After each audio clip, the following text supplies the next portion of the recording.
అత్యుత్తమ ప్లేస్మెంట్స్ తో ఎంఎన్సీ కంపెనీలలో ఉద్యోగమే లక్ష్యమా? ఇంజనీరింగ్ చదవాలనే మీ పిల్లల కలని కేజీ రెడ్డి కాలేజ్ తో నిజం చేసుకోండి. రుద్రయ్య బాబు, చికెన్ ముక్కను కటిక్కిన కొరికేయడం కాదు, అరిగాడిని పేక్ కొరికేసి రక్తం తాగేయాలరా. నా బొంద జైల్లో చెప్పకూడదు తిని పొలం మీద రెచ్చిపోతున్నాడు తప్ప హరిగాని ఏమీ చేయలేడు. పైగా వాడే మనోడిని నవిలి ఊసేస్తాడు. సచ్చిసేడి ఆయన తీసుకొచ్చి సొంత కొడుకులో పేనం పెట్టి చూసుకుంటుంటే ఏంటి అశుభం మాటలు? అది కదండి. నోర్మి, వాడికి చికెన్ పులావ్ అంటే అంత ఇష్టం, నీకు మామిడి తండ్రన్నా అంత ఇష్టం కదా. అయ్యి బాబు, నా పేనం కదండి. అదేంటి చెత్త అరే హృదయ లుచ్చక బచ్చ, వచ్చినప్పటి నుంచి నా జపశతుని సంకెత్తను శాంపుల్ గా నీ ఈసారి కొదిలేసి అవసరం వచ్చిన చెప్తాను, ఆగు. ఇదిగో, నువ్వు తాగవలసినంత తాగేసి తినవలసినంత తినేసి ఆ అరిగాని గోళంగా కొట్టించి చూస్తా ఉండండి. ఇయాలతో ఆ లుచ్చక బచ్చగాడి బతుకు కథం కబురెట్టండి నాయాలకి.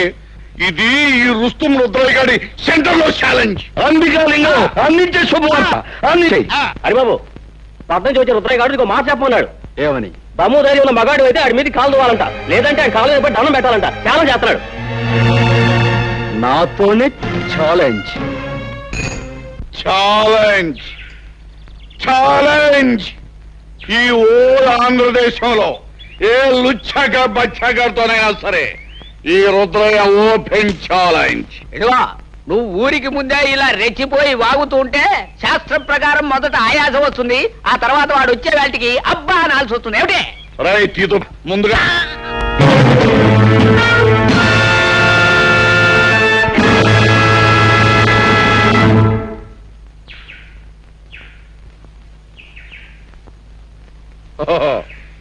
నువ్వేనా లుచ్చక బచ్చగడివి? నన్నే దెబ్బతీయాలనుకుంటున్నావు అన్నమాట. ఆ లుచ్చ కోతలాపు, దెబ్బ తీస్తానో లేదో ఇప్పుడే చూపిస్తా. అగా ప్రజలందరికీ, పెద్దలు అనిపించుకునే వారికి నేను ఒక మాట చెప్పాలి. ఈ పందెంలో నేనే నెగ్గితే నన్ను మీలో ఒకడిగా, మీ వాడిగా చూసుకోవాలి. లేకపోతే ఈ ఊరే వదిలి శాశ్వతంగా వెళ్ళిపోతాను. సమ్మతమేనా? అలాగే నన్ను తీర్మానించడమైనది.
తాతయ్య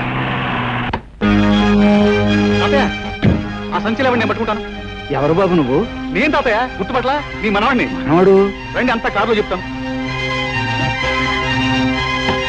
కూర్చోండి. ఎందుకురా తిమింగలంలాగా పిచ్చి తాగుడు? ఆయన జంక్షన్ లో పట్టుకుని ఇరిసేస్తాను, కలిసేస్తాను, పొడిసేస్తానని ఛాలెంజ్ చేసి జంక్షన్ లో 2 కాళ్ళ మీద పడిపోయి బేరమనం సిగ్గులేదు. చిచి ఆడికి కాదు సిగ్గు, ఆయన తీసుకొచ్చి పలా పెట్టిన వాళ్ళకు ఉండాలి సిగ్గు. లుచ్చాక బచ్చా, అసలే నేను నెప్పులు బాధలు మర్చిపోవడానికి తాగుతుంటే మధ్యలో నీ తిప్పుడే ఉంటా. నా యాలో నేను ముక్కలుగా దరికి నీ మాంసంతో రుద్రయ్య, ఈ యాలకి నా మొహం చూసుదిరి. రాయుడు బాబు, ఈ రుద్రయ్య పుట్టుకుతో పులి, ఇప్పుడు దెబ్బతిన్న పులి ఇబ్బంది ఆగదు. ఇప్పుడే ఇలా నేను నువ్వు అన్నమాట సబుగానే ఉంది, కానీ ఇప్పుడు వద్దు. ఎందుకంటే ఇప్పుడు నువ్వు వెళ్ళాన్ని పొడి చేసావు అనుకో, వెంటనే ఆ కేసు నీ మీదకి వచ్చేస్తుంది, ఓడిపోయినావు కనుక. ఇదిగో పంతులతో మాట్లాడు, మంచి ముహూర్తం పెట్టిస్తాను, నీ చేతికో పిస్తోల్ ఇస్తాను, వెళ్ళి కాల్సే. ఏ పోలీసోడు నిన్ను అనుమానించరు, ఎందుకంటే ఈ మొత్తం ప్రాంతంలో ఎవరికి పిస్తోల్ లేదు, నాకు పిస్తోల్ ఉన్నట్టు ఎవరికి తెలియదు. అది నొప్పిగా ఉందా బాబు? దేవుడి దయవల్ల పాపిస్టాడ్ చేతిలోంచి బయటపడ్డావు, మాకంతే చాలు పాపు. నిలువు నా ప్రాణాలు తీసే ఆ కసాయివాడు నిన్నేం చేస్తాడని మేము ఎంత భయపడ్డామో తెలుసా? అతను ప్రాణాలు తీస్తాడని మీరెందుకు అనుకుంటున్నారు? నీకు తెలియదు నాయనా, వాడు ఒక మనిషిని ఖూనీ చేసి జైలుకు వెళ్ళొచ్చినవాడు. శిక్ష పడ్డ వాళ్ళందరూ నేరస్తులు కారు. సాక్ష్యాలు ఆధారాల వలన ఒక్కొక్కసారి నిర్దోషి కూడా దోషి అవుతాడు. కానీ రుద్రయ్య నిర్దోషి కాదు హరి. తన భర్తను పొడి చంపడం గౌరి కళ్ళారా చూసింది. ఆ తర్వాత తన ఇంట్లోంచి కంగారుగా పారిపోవటం బావ చూశాడు. అవును బాబు, మీరు తెలియని నిజాన్ని సాక్ష్యంగా చెప్పారు. ఆ గౌరీ తప్పనిసరి పరిస్థితుల్లో అబద్ధాన్ని సాక్ష్యంగా చెప్పింది. కానీ ఆమె భర్తని ఆ రాయుడు కత్తితో పొడిచి చంపటం నేను కళ్ళారా చూశాను. నువ్వు చూసావా? అంటే నువ్వు అప్పుడు బాబు నువ్వు? నేనెవరినో కాదమ్మా, ఇన్నేడు మీకు దూరంగా బ్రతికిన మీ కన్న కొడుకు హరిప్రతాప్.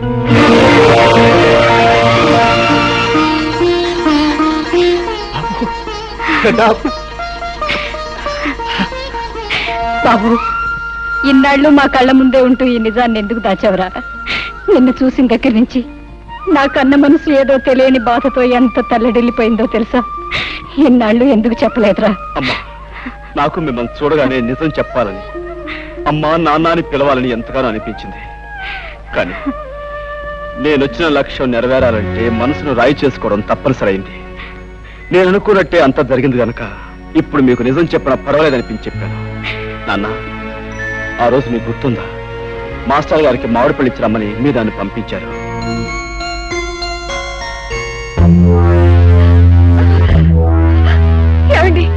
ఏమిటండి దౌర్జన్యం?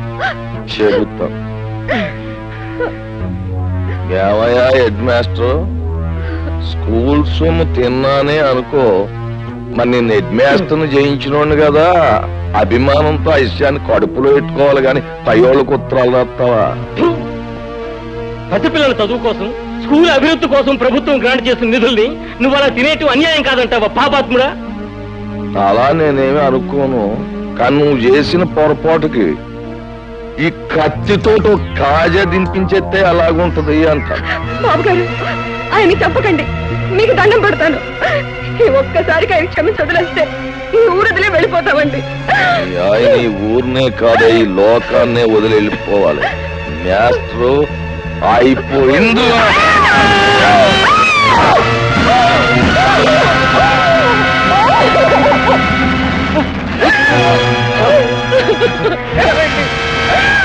రాముడు, ఆ కూర నా కొడుకుని పట్టుకుంటారు, ఈ కూలికి సాక్ష్యం ఉండకూడదు.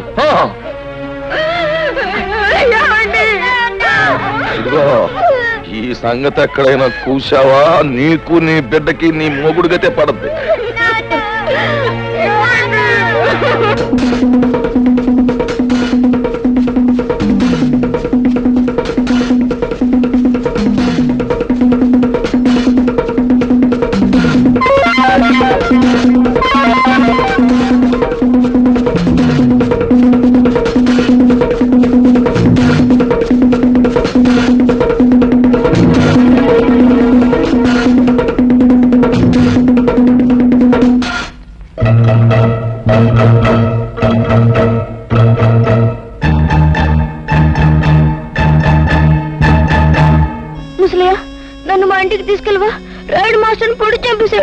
జైల్లోకి వెళ్తే వాళ్ళు నేను బతకనివ్వరు. రా చెప్తాను. అంటే నీ ప్రాణం కాపాడి నిన్నంత వాణి చేసింది మన పాలేరు ముసలయ్య అన్నమాట. మనం పెట్టిన అన్నం తిన్న విశ్వాసానికి మనకెంత ఉపకారం చేశాడండి. ఆ రాత్రికి రాత్రే నన్ను పట్టణం చేర్చాడు ముసలయ్య. తను ఏదో కూలీ నాలి చేసుకుంటూ నాకింత అన్నం పెట్టేవాడు. గౌరీ భర్తను హత్య చేసినందుకు బాబాయ్కి శిక్ష పడిందని తెలిసాక ముసలయ్య నన్ను ఒకసారి జైల్లో నా బాబాయ్ దగ్గర తీసుకెళ్ళాడు. బాబు హరి, బాబాయ్ నువ్వేం తప్పు చేసావు? నిన్ను జైల్లో పెట్టారు. నేనే తప్పు చేయలేదు బాబు. తప్పు చేసిన వాళ్ళు తప్పించుకు పడిపోయారు. నేను పట్టుబడిపోయాను. రుద్రయ్య బాబు, మాస్టర్ నా రాయుడు పొడి చంపడం హరిబాబు కళ్ళారా చూశాయట. అవును బాబాయ్, మాస్టర్ రావుడు పట్టుకుంటే రాయుడు పొడి చేశాడు. నాకు కోపం వచ్చి రాయి తీసుకొట్టాను. దాంతో రావుడు నా వెంటబడ్డాడు. ఆ రాముడికి దొరకకుండా నేనే తప్పించాను. అక్కడుంటే ప్రమాదాన్ని పట్నం తీసుకొచ్చాను. బాబు, హరిబాబు చూసిన నిజాన్ని బయట పెడితే మీకు శిక్ష తప్పుతుంది కదా. లాభం లేదు ముసలయ్య. పెద్దలందరూ తప్పుడు సాక్ష్యాలు చెప్పాక, ఆ గుడి న్యాయస్థానం దాన్ని నమ్మి నాకు శిక్ష వేశాక, నిజం చూసిన ఈ పసివాడి సాక్ష్యం నా చట్టం ముందు చెల్లదు. ఆ రోజు రాత్రి వీధిలోకి రావటమే నా దురదృష్టం. మాస్టారు భార్య ఏడుపు విని ఏం జరిగిందోనని ఆ ఇంట్లోకి వెళ్ళాను. నెత్తుట మడుగులో ఉన్న మాస్టారుని, కన్నీటితో ఉన్న తన భార్యను చూసి 10 మందిని పిలవాలని బయటికి పరిగెత్తుకొచ్చాను. రాయుడు మనుషులు నన్ను పట్టుకున్నారు. దూరం నుంచి మా అన్నయ్య చూశాడు. నిజం తెలియని మా అన్నయ్య కోర్టులో నేనే నేరస్తుని చెప్పాడు. కానీ అంతా తెలిసిన మాస్టారు భార్య ఎందుకనో అబద్ధం చెప్పింది. బహుశా దిక్కులేని ఆడదాన్ని రాయుడు మనుషులే బెదిరించి అబద్ధం చెప్పించుంటారు. ముసలయ్య, జైల్లో పడటం వల్ల నా జీవితంలో కొంత పోగొట్టుకున్నానే తప్ప అంతా పోగొట్టుకుని అంతమైపోను. ఏదో ఒక రోజున బయటకు వస్తాను. ఆ రోజున ఆ రాయుడు పాపం పండి తీరుతుంది. ముసలయ్య, నాకు సాయం చేస్తాను. తప్పకుండా బాబు గారు, ఏమిటో చెప్పండి. మా ఇంటికి వెలుగు, మా కంటికి దీపం మా హరిబాబు. వీణ్ణి పెద్ద చదువులు చదివించి నీతికి న్యాయానికి నిలబడే మనిషిలా తయారు చేసి మా వంశం పేరు ప్రతిష్టలో నిలబెట్టేలా, మన ఊరిని తీర్చిదిద్దేలా తయారు చేయాలి. వాడి చదువు కావలసిన డబ్బు నేను జైల్లో ఉండి రాళ్లు కొట్టి కష్టపడి సంపాదించి పంపిస్తాను. చెయ్యని నేరానికి శిక్ష అనుభవించాడు బాబాయ్. ఇన్నేళ్లు ఆయన కాయ కష్టం మీదే బ్రతికాను. ఇంత వాణ్ణయ్యాను. నేను ఎంత పాపిష్టివాణిరా బాబు. ఈ ఊళ్ళో జరుగుతున్న అన్యాయాల్ని, అక్రమాల్ని ఎదుర్కొంటూ అందరికీ అండగా ఉండే మీ బాబాయ్ దోషి అని నమ్మాను.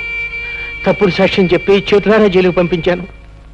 వాణ్ణి క్షమించమని అడిగితే తప్ప నాకు మనశ్శాంతి లేదురా. ఇప్పుడు బాబాయ్ ఎక్కడున్నాడు? మా ఇంట్లోనే ఉన్నారు మావయ్య గారు. నువ్వా? ఎంతసేపు వచ్చి? నీ గురించి, గతంలో మా నాన్న చేసిన నేరాల గురించి, అందుకు అన్యాయంగా దోషి అని ముద్ర వేయించుకున్న మీ బాబాయ్ గురించి చెప్తున్నప్పుడే వచ్చాను హరి. ఇంతకాలం నేను ఒక స్వార్థపరుడు కూతుర్నని సిగ్గుపడేదాన్ని. ఇప్పుడు ఒక హంతకుడు బిడ్డనని తెలిసి అవమానంతో బాధపడుతున్నాను. నిజంగా నాకు మీలాంటి మంచి మనుషుల మధ్య నిలబడే అర్హత కూడా లేదు. నేను వెళ్ళిపోతా. చూడమ్మా పద్మ, పిచ్చి పిల్ల, అవేం మాటలమ్మా. మీ నాన్న చేసిన తప్పులకు నువ్వెందుకు బాధపడటం? నువ్వు ఆయన రక్తం పంచుకు పుట్టావే గాని బుద్ధులు గుణాలు పంచుకోలేదుగా. హరిగాడు ఎవరు నిజం చెప్పు. నేను చెప్పను. చెప్పు. రావుడు ఆగరా. ఉండండి, ఆడితో నిజమేలా చెప్పిస్తాలో నాకు తెలుసు. అయితే చెప్పించు. మర్యాదగా చెప్పు, ఆ హరి ఎవడు? లేదో నీ ప్రాణం తెస్తాను. చెప్పు. ఆ హరి ఎవరో కాదురా, మీ పాలిట యముడు, ఆ బ్రహ్మనాయుడు కొడుకురా. రుద్రయ్య, ఆ మంచి ముహూర్తం వచ్చేసింది. పిస్తోల్ ఎట్టుకో, వెళ్ళి అరిగాని కాల్చి పెట్టం కాల్చినట్టు కాలుస్తాను. వస్తాను.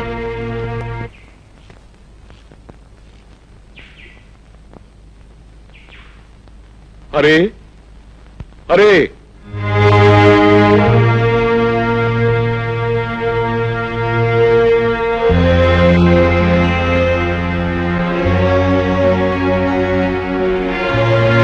తమ్ముడు,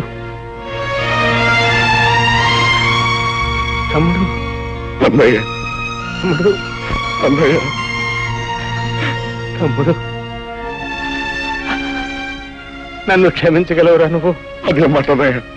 అవునరా, నేను నీకు అన్యాయం చేశాను. నీ జీవితంలో 14 ఏళ్ళు కటకటాల వెనక బండరాళ్ల మధ్య గడిచిపోయేలా చేశానురా.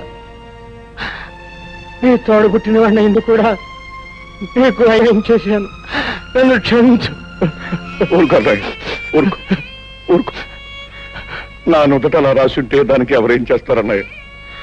నీ కళ్ళకు కనిపించిన నిజాన్ని నువ్వు చెప్పావు. ఇందులో నీ తప్పే ఉంది. అవును, ఇంతకీ ఇదంతా నీతో ఎవరు చెప్పారన్నయ్య? నేనే చెప్పాను బాబాయ్. అంతేకాదు, మన ఇద్దరం కలిసి ఆ రాయుడు ఆట కట్టించడానికి ఎలాంటి ప్లాన్ వేసాం కూడా చెప్పాను. హరి, వీళ్ళకి నిజం తెలిసినట్టే నువ్వు ఎవరివన్న నిజం రాయుడు కూడా తెలిసిపోయింది. ఎలా తెలుస్తుంది బాబాయ్? పట్టణం నుంచి గిరి ముసలైన బంధించి తీసుకొచ్చాడు. వాడి చేత నిజం చెప్పించాను. ఎవరు? రుద్రయ్య నువ్వా? ఎంతసేపు అయింది అబ్బాయి వచ్చి? ఇంతకు ముందే వచ్చాను వదిన. వదిన, అమృతం లాంటి నీ చేతి వంట తిని ఎన్నో ఏళ్ళైంది. ఆకలిగా ఉంది, అన్నం పెట్టవు. అంతకంటేనా? రా అబ్బాయి. సరే.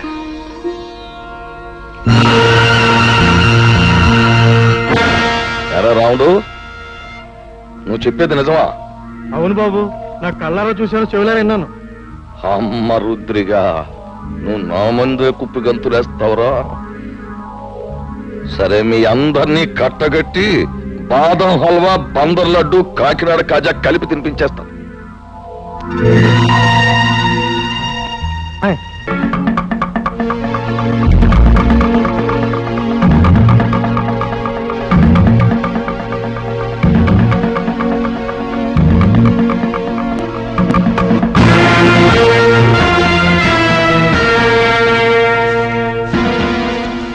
ఏంట్రా రుద్రయ్య, చలిమిడి ముద్ద తినేసి ఏనాడో సెలవు తీసుకోవాల్సిన నీ అన్నగారి కొడుకు ఊళ్ళోకి రుస్తుములా దిగి నాకే శత్రువు అయిపోయి, అవి నువ్వు వెళ్ళాడికి దప్పలం ఎట్టేరా అని నిన్ను పంపితే ఆడు నువ్వు అందరూ ఏకమైపోయి నాకేదో ఎట్టేయాలని మీరు పప్పులో కాలేశారు. నేను మొన్నే చెప్పాను కదా నా గురి తప్పదు అని. అందుకే ఈ ఏళ మీ అందరినీ పైకి పంపేయాలని తీర్మానించమైనది. అరబ్బాయా, ఇప్పుడే నీ గురించి అనుకుంటున్నావు. నీకు 100 ఏళ్ళు. మీ వాళ్ళు అందరూ ఇక్కడే ఉన్నారు, అందరికీ కలిపి బంతి భోజనాలు ఎత్తేస్తాను రా. రాయుడు, ఇంతకాలం అందరి చేత అన్ని తినిపించడానికి అలవాటు పడ్డ నీ చేత ఎండుగడి తినిపించడానికి రా నేనొచ్చింది. రాయుడు, నిన్నెదిరించాడని మా మాస్టర్ని పొడిచి చంపింది నువ్వు. నీ కొడుకు వల్ల నిలతప్పిన లక్ష్మిని పీక నిలివి చంపింది నువ్వు. నీ బండారం బయటపడుతున్న భయంతో మా అమ్మమ్మను ఆంబోతో చంపించింది నువ్వు. ఇన్నాళ్ళకి నువ్వు చేసిన పాపాలకు రుజువులు, నువ్వు చేసిన నేరాలకు సాక్ష్యాలు దొరికాయి కాబట్టి నీ రోజు ఎంత చూస్తాను. అవును,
హరి, మర్యాదగా నిలబడిపో, లేదా మీ అమ్మ బుర్రకు బూరు మొక్కెట్టేస్తాను.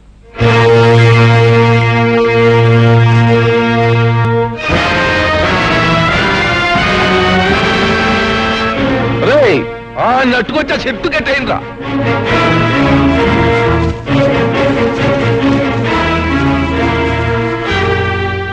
ఎరా బుర్ర సన్నాసి, పులి మీసాలు అట్టుకుని ఉయ్యాలోగాలనుకుంటున్నావట్రా? నాకెదురు తిరిగినోడెవడో ప్రాణాలతో బయట పడలేదు. అవును, మీ మాస్టర్ నా మాట లేదని ఈ చేత్తో నేనే పొడి చంపేశాను. ఇప్పుడు ఏమంటావు? ఏట్రా, ఆ ఈరిగాడు కూతుర్ని స్వయంగా నా చేత్తో పీక బిస్కెట్ చెరులో బారేశాను. ఏం చేస్తావు? చీటికి మాటికి నోరెట్టు పడిపోయా మీ అమ్మమ్మని ఆంబోతో తొక్కించి చంపించేసింది నేనే. దానికి నువ్వు ఆంబోతుని చంపావు కానీ నా జోలికేం రాలేకపోయావు కదా. ఇదిగో ఇక్కడ నేను నేరాలు చేసినా ఘోరాలు చేసినా న్యాయం గాని చట్టం గాని ప్రజ గాని ఏం మాట్లాడడానికి ఏది లేదు. అది ఊరు పద్ధతి. ఇందాక నీకు మాట ఇచ్చాను చూడు, బంతి భోజనాలు ఎడతానని. ఈ ఊళ్ళోకి నువ్వు దిగి నాకు మనశ్శాంతి లేకుండా చేసినందుకు ముందు నీకు మాంసం కోరెట్ట. వాళ్ళను చంపి నీ చేతులెందుకు మట్టి చేసుకుంటావు? ఈ హరి రుద్రయ్య చేసిన వెధపోలు ప్రజలకు తెలిస్తే వాళ్ళే వీళ్ళను రాళ్లు పుచ్చు కొట్టి చంపేస్తారు. ఏంటి తల్లి నువ్వు చెప్పేది నాకే అర్థం కావట్లేదు. హరి మంచివాడు కాదని నాకు ముందే తెలుసు. అందుకే రహస్యంగా గమనిస్తుండేదాన్ని. ఈ రుద్రయ్య వచ్చాక ఒక రోజు ఇద్దరు కలిసి ఎవరూ లేరనుకొని కొన్ని నిజాలు మాట్లాడారు. అవన్నీ రికార్డ్ చేశాను, విను. రుద్రయ్య బాబాయ్, ఇంకా సిటీలో పోలీసులు నా కోసం గాలిస్తున్నారంటావా? ఎంత గాలిస్తే మాత్రం వాళ్ళు నిన్నే పట్టుకోగలరా? అయినా రేప్ చేసిన పిల్లను పేగడొక చంపేకి ఎందుకు వదిలేసావరా? అందుకే అది నీ గురించి రిపోర్ట్ ఇచ్చింది. అది కాదు బాబాయ్, అప్పటికే 2 హత్యలు చేస్తున్నాను. మళ్ళీ ఇంకో ప్రాణం తీయడం ఎందుకా అని ఊరుకున్నాను. ఇంతకీ రాయుడు కూతురు వదిలేసావా లేకపోతే పట్టుపట్టావా? తొందరపడక బాబాయ్, మంచోళ్ళ నటించి ముందు ఈ ఊళ్ళో అమాయకపు మొగుళ్ళు తాలూకు పెళ్ళాలను సరిచేస్తున్నాను. సమయం చూసి ఆ రాయుడు కూతురు కూడా పట్టు పడతాగా. అమ్మ బ్రహ్మన్న కొడక, నీ వెనకాల ఎంత పాపిష్టి చరిత్రుందా? హత్యలు మానభంగాలు శాస్త్ర ప్రకారం వీడికి వెన్నతో పెట్టిన విద్యలన్నమాట. ఏమిటే నాన్న, రేపు రచ్చబండ దగ్గరికి ఊరందరినీ రమ్మనండి. ఈ నీచులిద్దరినీ నిలబెట్టి ఈ టేప్ వినిపిస్తే చాలు, వాళ్లే వీళ్ళ దుమ్ము దులుపుతారు. కరెక్ట్. ఇప్పుడు నా కూతుర్ని అనిపించుకున్నావమ్మా. ఇవాళ లింగం పంతులు, అయ్యా, ఊళ్ళో పిల్ల మేక అందరినీ రచ్చబండ దగ్గరకు వచ్చేమని టౌ కొట్టించేయండి. ఇదిగో ఆ రుద్రయ్య గారిని ఎరిగాన్ని బండి కట్టించి ఈడ్చుకుని జనం దగ్గర తీసుకురండి. ఊరంతా మైకులు ఎట్టేయండి, స్పీకర్ పండుగ అయిపోవాలి. నడండి.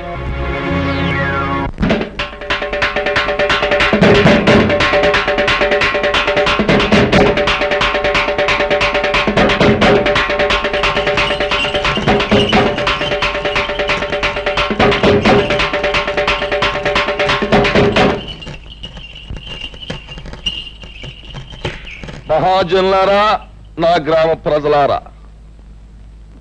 చక్కగా చల్లగా సాగిపోతున్న మన ఊళ్ళోకి ఈ అరిగాడనేవాడు పాములాగా వచ్చి ఇషాన్ని గక్కి ఊరిని అల్లకల్లోలం చేసేశాడు. అందుకే ఆడి చేత బాగా పొలావు తినిపించి మరీ గెంటేశాను ఊళ్ళోంచి. కానీ వెళ్ళిపోయినోడు ఆడు ఊరుకోలేదు. పగబట్టిన పావులాగా మళ్ళీ తిరుగుళ్ళోకి వచ్చాడు. మరి పచ్చినెత్తుర్ని పానకంలాగా తాగేసి ఆ రుద్రయ్య గారితో స్నేహం చేశాడు. ఇద్దరు కలిపి ఊరిని బూడిద చేసేయాలని ఓ ప్లాన్ వేసుకున్నారు. మాట్లాడమేమా లింగం?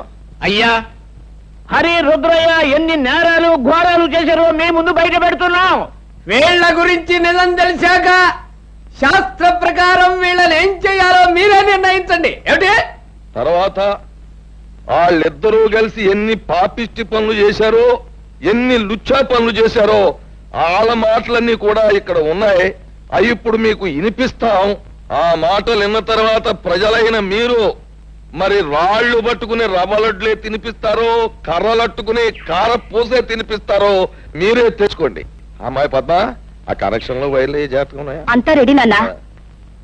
పేపర్ వినిపించే ప్రతి మాట సినిమా పాటలా వీధి వీధిన మారుమోగిపోతుంది. ఇక ఆలస్యం ఎందుకు, నొక్కే.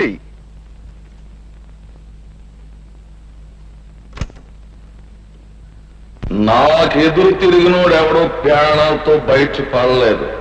అవును, మీ మాస్టర్ నా మాట లేదని ఈ చేతితో నేనే పొడి చంపేశాను. ఏమంటావు? ఆ ఈరిగాడు కూతుర్ని స్వయంగా నా చేతితో పీక బిస్కెట్ చెరులో బారేశాను. ఏం చేస్తావు? చీటికి మాటికి నోరెట్టు పడిపోయా మీ అమ్మమ్మని ఆంబోతో తొక్కించి చంపించేసింది నేనే.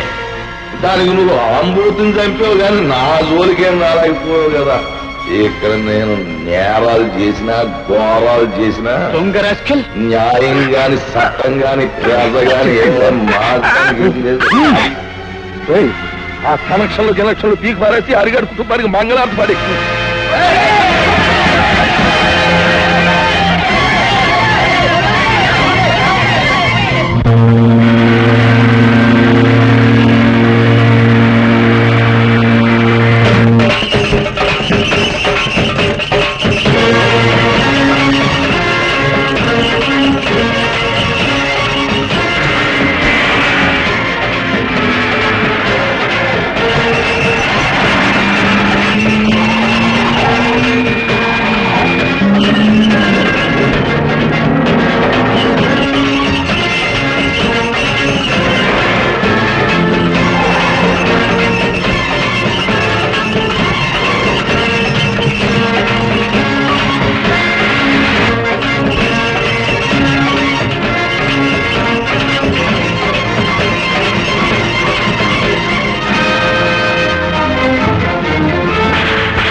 నాయుడు, నువ్వు చేసిన దారుణాలకి, ఈ పల్లె ప్రజలకు నువ్వు చేసిన అన్యాయాలకి, వ్యక్తిగతంగా నాకు నా కుటుంబానికి నువ్వు చేసిన ద్రోహానికి నిన్నిక్కడే నరికి పోగులు పెట్టగలను. కానీ నేను ఆ పని చెయ్యలేను. ఎందుకంటే నేను చట్టానికి బద్ధుణ్ణి. ఈ పల్లెకొచ్చే ప్రతి ఆఫీసర్ని నువ్వు ఏదో రకంగా నోరు మూయిస్తున్నావని తెలిసింది. అందుకే ప్రభుత్వం ప్రత్యేకంగా నీ విషయం తెలుసుకోవడానికే నన్ను ఇక్కడికి పంపించింది. బాధ్యత గల పోలీస్ ఆఫీసర్గా నిన్ను, నీతో పాటు నీ పాపాలను పంచుకున్న ఈ దుర్మార్గుల్ని చట్టానికి అప్పగిస్తాను. బాబు, ఇప్పుడు నువ్వు అన్న ప్రతి మాట ఈ యథార్థమేనని ఒప్పుకుంటాను. మీరే శిక్ష చేసినా భరిస్తాను. అమ్మా పద్మ, ఇలా. బాబు, నా రక్తాన్నే పంచుకు పుట్టిన మంచితనం, మానవత్వం కూడా పెంచుకుంది మా పద్మ. దీనికి ఇక నువ్వే తోడుగా ఉండాలి. బాబు, నీ చల్లటి మనసుతో, నీ గుండె నిబ్బరంతో ఈ ఏళ్ళ నుంచి ఈ ఊరిని రామరాజ్యం చెయ్యాలి అని నేను కోరుకుంటున్నాను.